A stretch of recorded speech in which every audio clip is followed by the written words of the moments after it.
We researched some stories from the people who had a contact.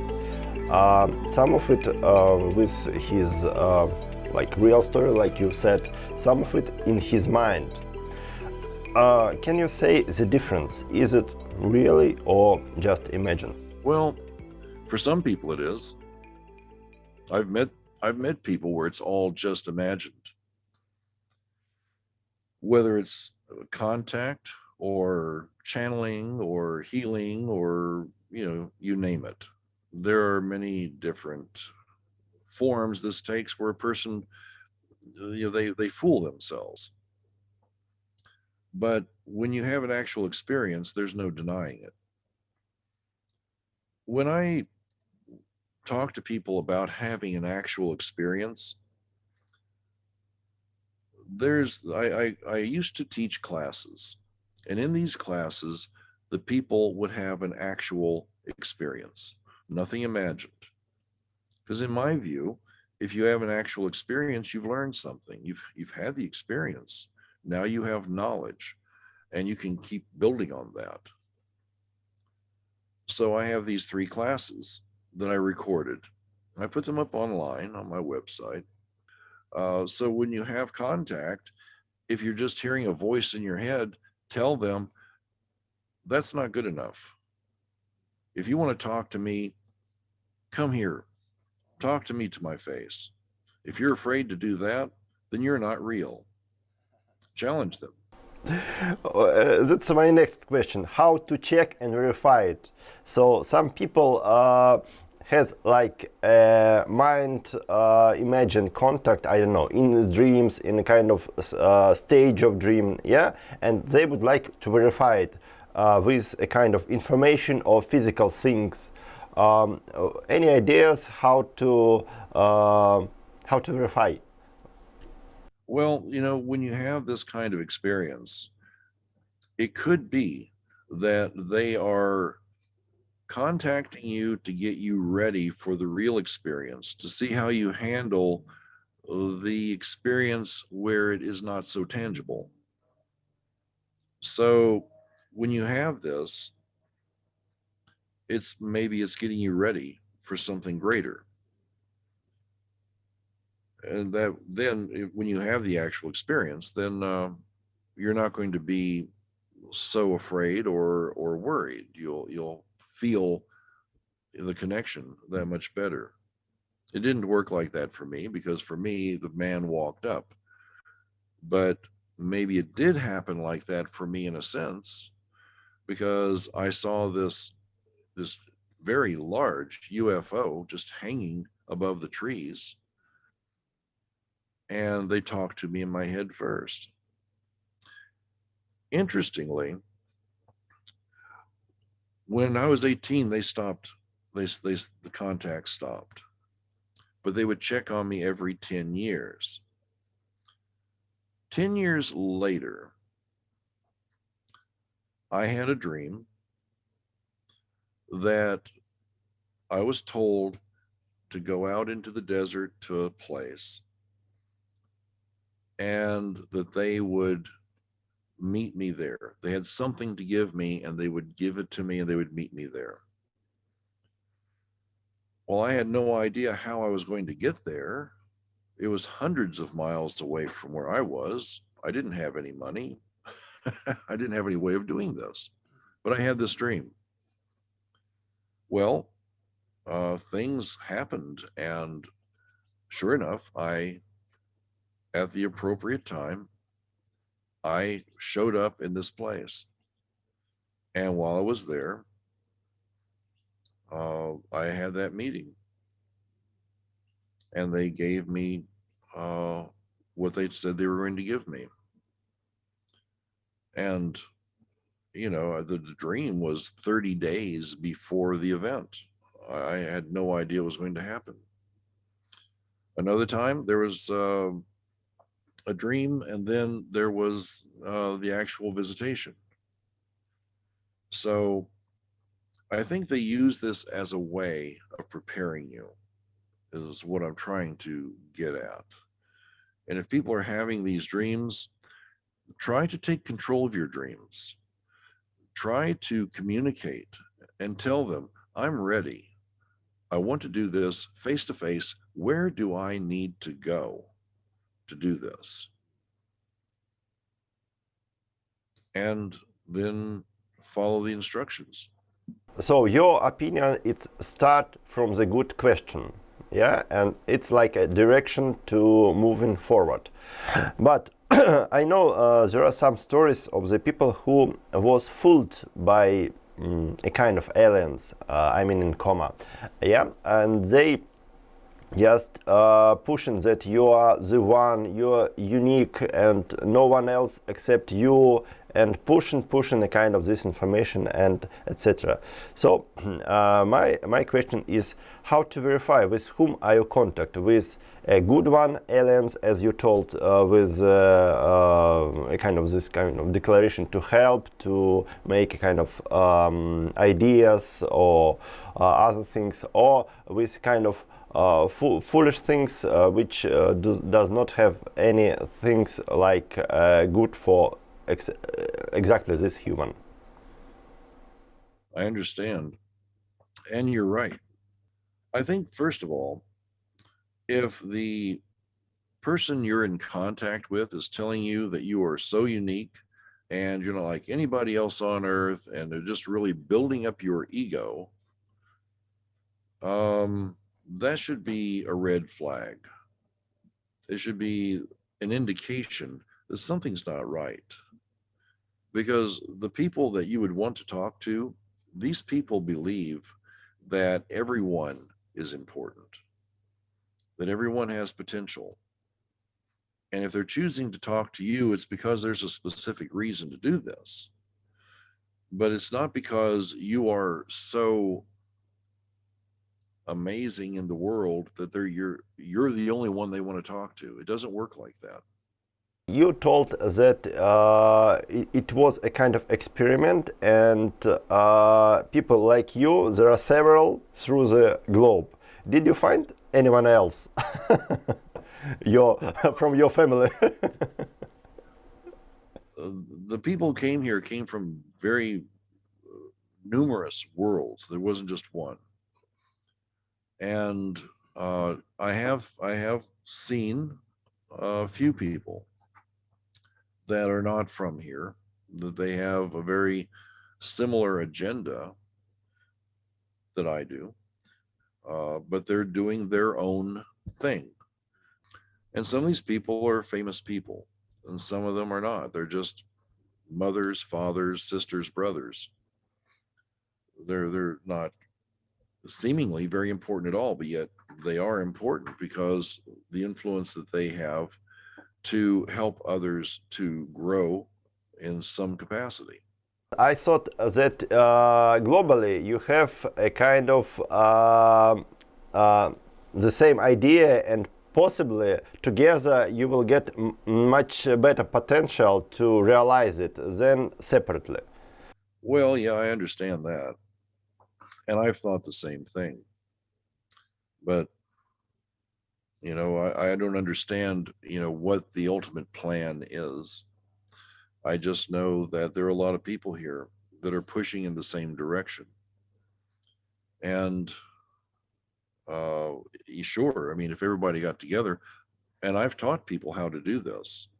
This is how I found some of these other people that I'm familiar with.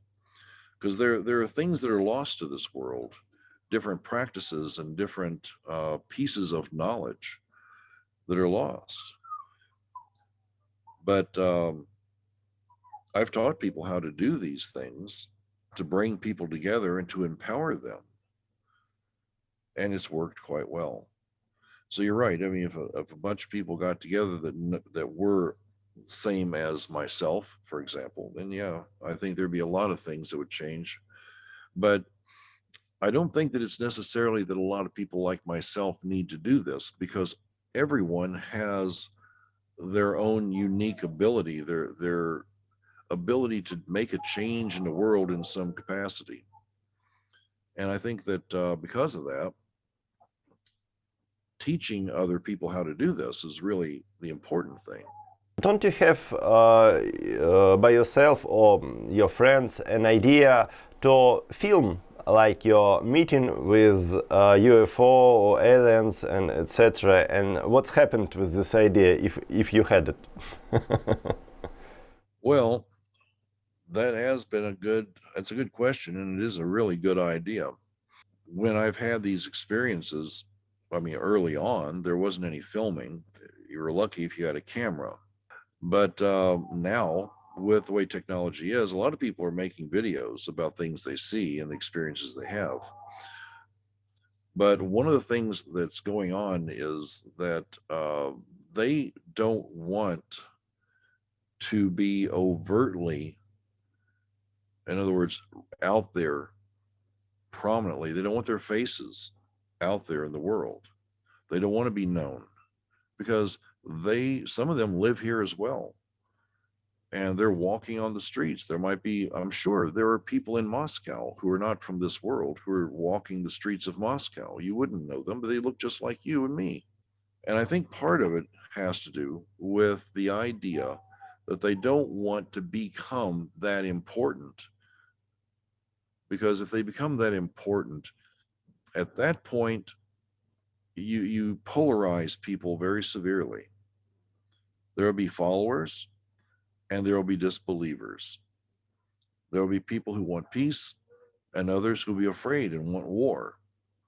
And it doesn't serve the greater good of what the project is. It's better to remain invisible in some capacity, I think, because of the circumstances that would come to pass if they were to become so out in the open and well known. Now, that doesn't mean it won't happen. Maybe it will happen. I hope it does. But the way the people of this world are, there's too much suspicion. There's too much anger. And there's a suspension of belief. And it is the reason why the world is not a very good place as it is. Adding this element to it would challenge religion, and it would challenge doctrines and policies and politics. It would cause a great deal of chaos. If things perhaps could change, then that might be a totally different situation.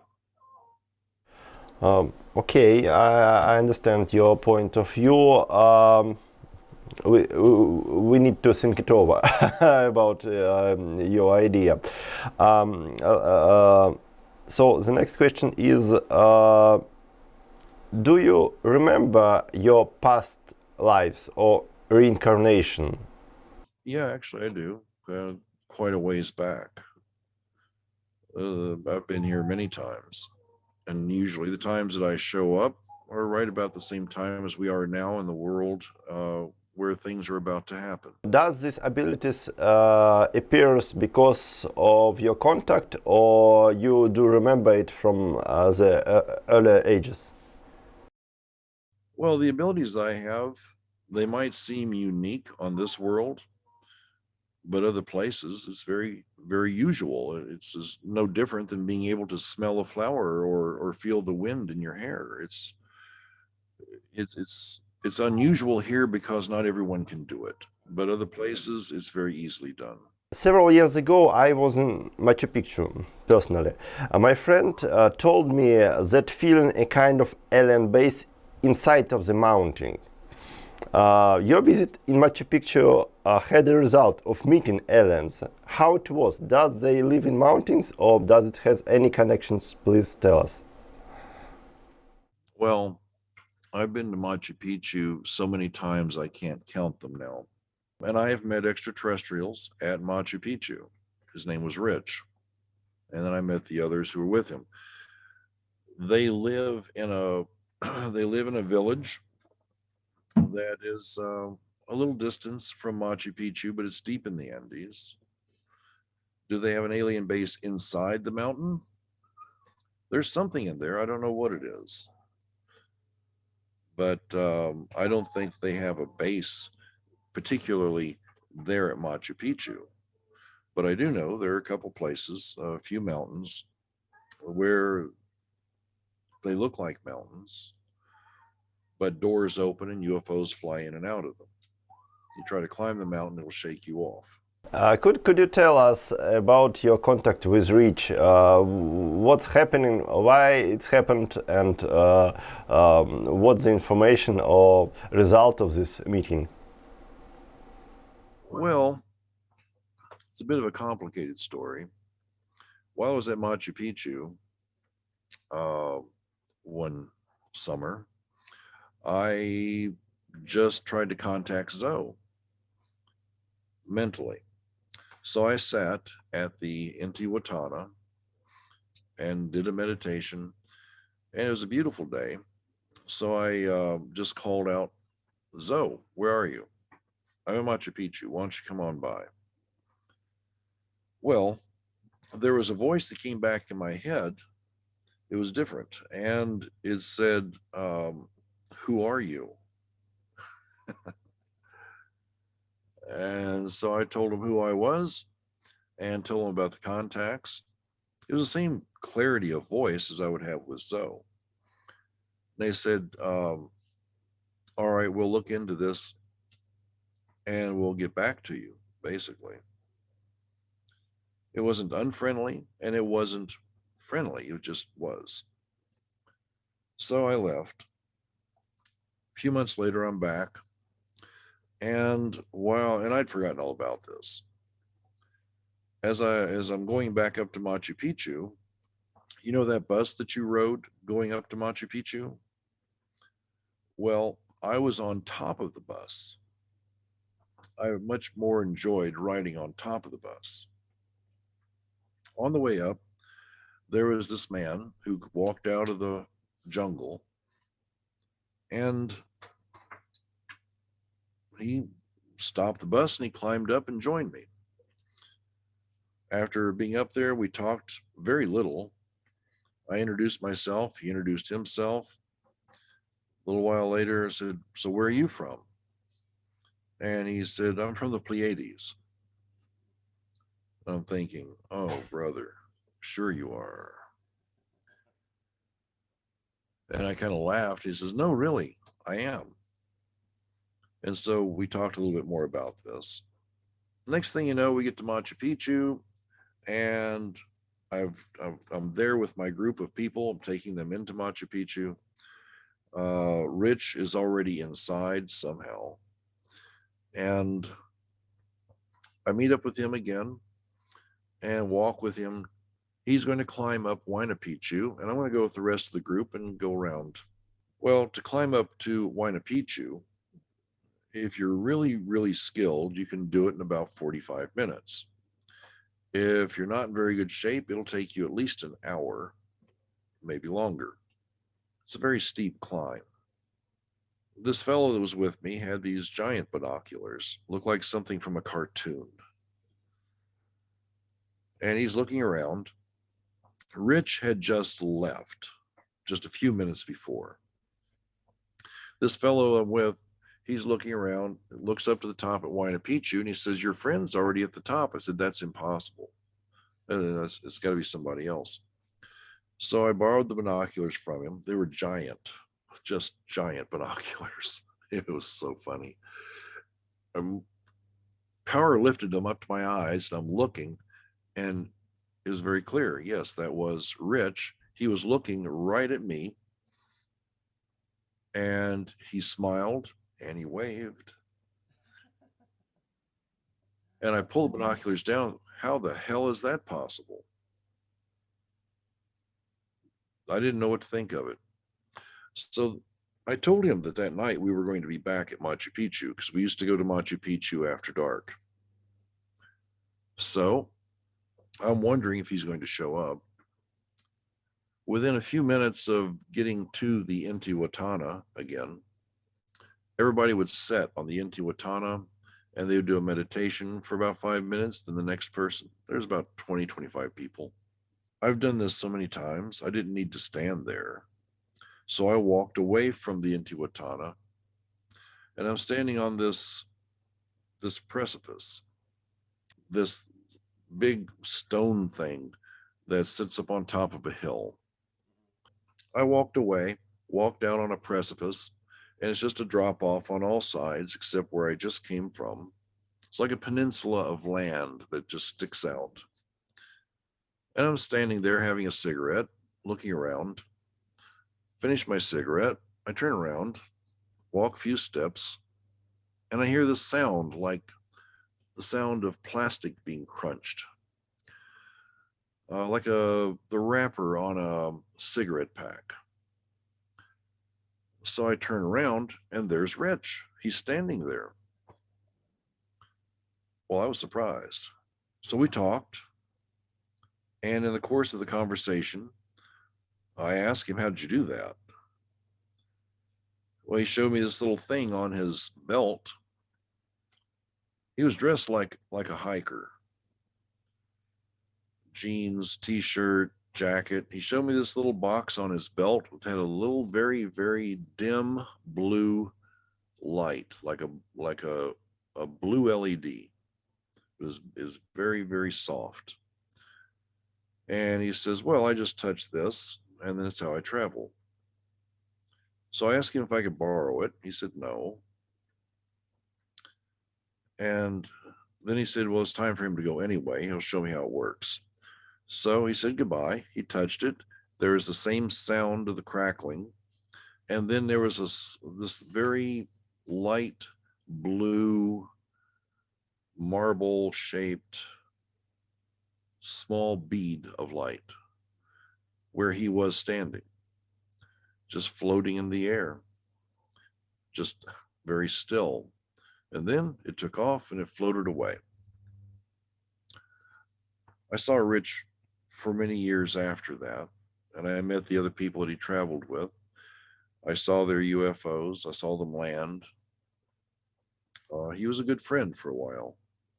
And the reason why we had this encounter initially is because I'd called out to Zoe. But the reason it continued is because Rich and his others were scientists from the Pleiades, he said. And I guess I believe him, because if someone lands a flying saucer and comes out and tells you they're from the Pleiades, how can you argue with that? Rich was an anthropologist, sociologist, as were some of the others. Some of them were biologists. They wanted to be able to talk to the people that I would bring to Peru and just talk to them, spend time with them, and discuss different things just so they could understand, I guess, more than they already understood. I know some interesting stories of your Peru visiting in Peru, like you meeting a big one, 5 or 6 meters high, giant creatures in a hotel. Actually, it's interesting why they started to meet with you in a hotel.